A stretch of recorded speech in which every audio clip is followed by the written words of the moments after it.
আধিপত্য বিরোধী শক্তি হিসেবে চীনকে পাশে চায় বাংলাদেশ।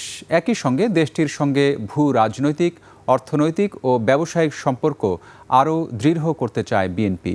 শনিবার রাজধানীতে বাংলাদেশ চায়না ফ্রেন্ডশিপ অ্যাসোসিয়েশনের আলোচনায় এসব কথা বলেন স্থানীয় সরকার মন্ত্রী মির্জা ফখরুল ইসলাম আলমগীর। চীনের রাষ্ট্রদূত ইয়াও ওয়েন বলেন, ভবিষ্যতে ঢাকা চট্টগ্রাম সহ গুরুত্বপূর্ণ রুটে দ্রুতগতির বুলেট ট্রেন চালুর বিষয়ে বিনিয়োগ করতে চায় বেইজিং। শাহরিয়ার জামানের রিপোর্ট।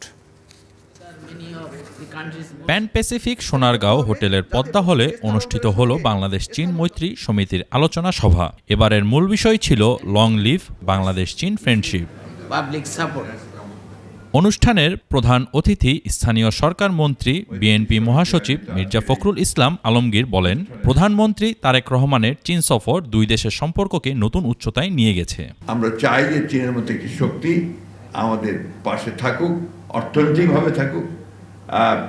স্বপন সাহেব বলেছেন যে জিও পলিটিক্যাল ইন্টারেস্ট না, আমরা জিও পলিটিক্যাল ইন্টারেস্ট আছে আমাদের, অবশ্যই আমরা চীনের কাছে সেই জন্যে আমরা একটা সম্পর্ক তৈরি করতে চাই। দুই দেশের শিক্ষা, সংস্কৃতি ও তথ্য প্রযুক্তি বিনিময়ের উপর জোর দেন তথ্য ও সম্প্রচার মন্ত্রী।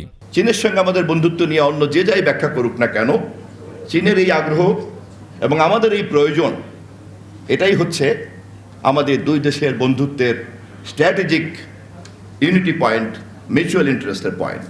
অনুষ্ঠানে উপস্থিত ছিলেন চীনের রাষ্ট্রদূত ইয়াও ওয়েন। বাণিজ্য, কৃষি ও অবকাঠামো খাতে দুই দেশের সহযোগিতা আগামীতে আরও বাড়বে বলে আশা করেন তিনি। Our president is also looking forward with his leadership. The new Bangladesh will also embrace a new future in terms of China cooperation, China-Bangladesh cooperation. Shahriar Zaman, 21 television, Dhaka.